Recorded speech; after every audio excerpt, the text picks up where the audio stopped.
दफा इससे डबल जुलूस आपके खिलाफ होगा।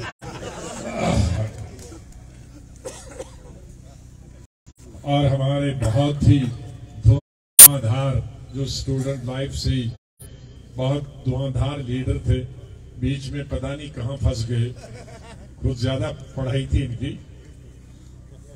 इलियास बहरारी साहब इलेक्शन लड़ते भी हैं, सरपंच लड़े, जिला परिषद लड़े, बहुत कम वोटों से हार गए, लेकिन बहुत जद्दोजहद करने वाले।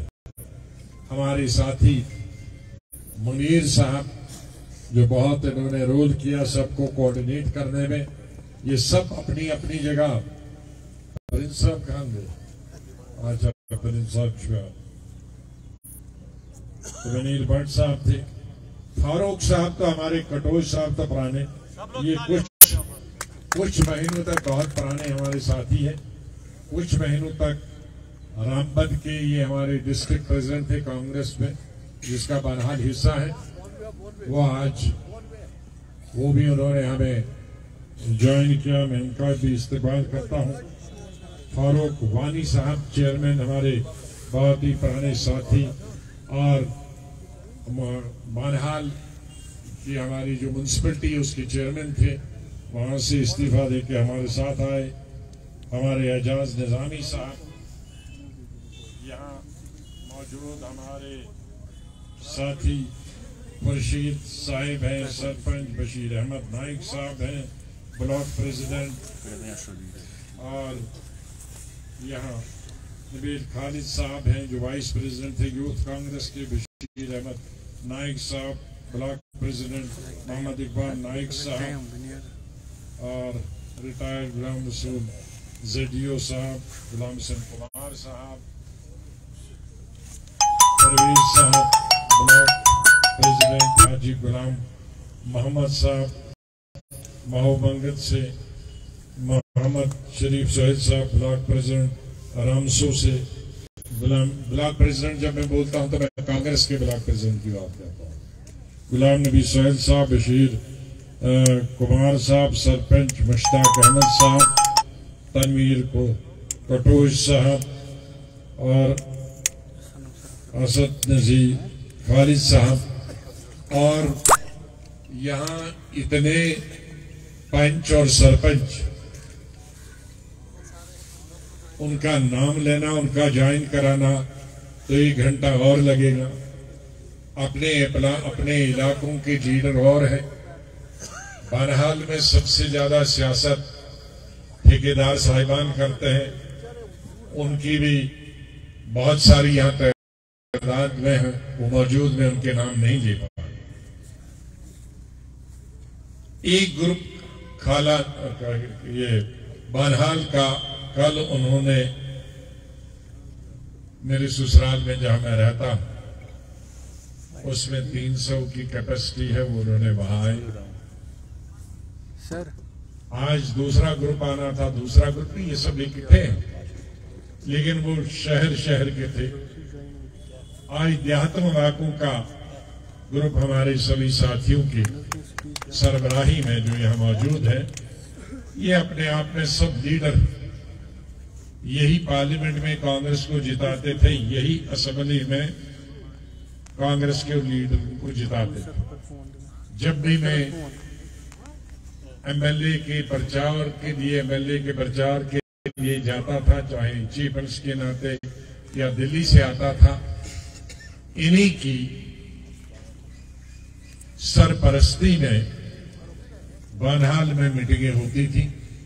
यही लीडर मीटिंगें करते थे और हम उन मीटिंगों को खराब करते थे। तो इतना सैलाब मेरी नई पार्टी को ज्वाइन करने के लिए, और मेरे साथी जो मेरे पहले यहाँ मौजूद हैं, जिनके मैंने नाम दिए, उनको ज्वाइन करने के लिए पूछा, तो उन्होंने कहा नहीं, बहरहाल आप नहीं आएंगे, बहरहाल तब आएंगे जब हम आपके साथ शामिल होंगे। तो एक ग्रुप कम शामिल हुआ, लेकिन इन्होंने कहा जी आपकी जगह कितनी? मैंने कहा 3 ऑफिस में तो मेरे ख्याल में 50 से ज्यादा नहीं है, लेकिन मेरे ससुराल जहां मैं रहता हूं 300 है। कहा नहीं, हम तो 1500 है। मैं कहा 1500 तो नहीं आ सकता, सड़कों पे मैं ठहरा नहीं सकता, इसलिए जल्दी में हमने परमिशन ली 2 घंटे के अंदर अंदर, और हमने अपना वेन्यू अपने घर से यहां चेंज किया।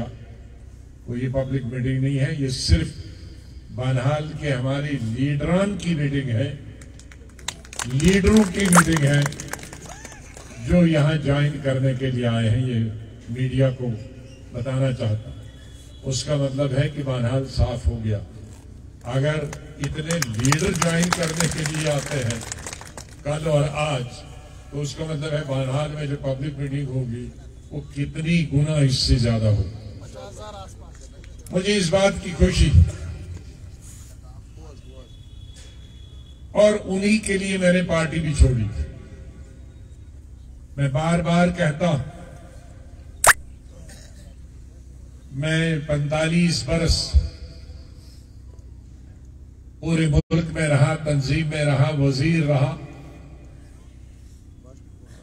4 प्राइम मिनिस्टरों के साथ, इंदिरा गांधी, राजीव गांधी।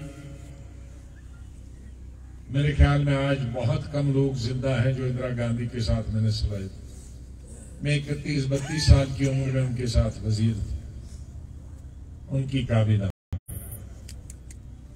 उनके साथ राजीव गांधी के साथ, नरसिम्हा राव के साथ, यूपीए 1 में मनमोहन सिंह जी के साथ, यूपीए 2 में मनमोहन सिंह के साथ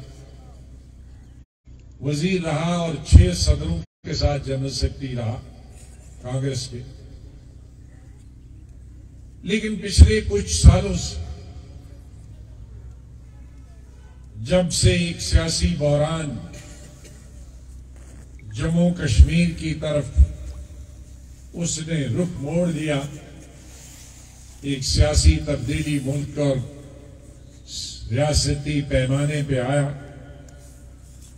उस बहरान का सबसे ज्यादा मनफी जो नेगेटिव असर पड़ा वो जम्मू कश्मीर पे पड़ा। जब पूरी दुनिया और मुल्क तरक्की की तरफ बढ़ रहा था, आगे बढ़ रहा था, तो हमारी रियासत जहलत की तरफ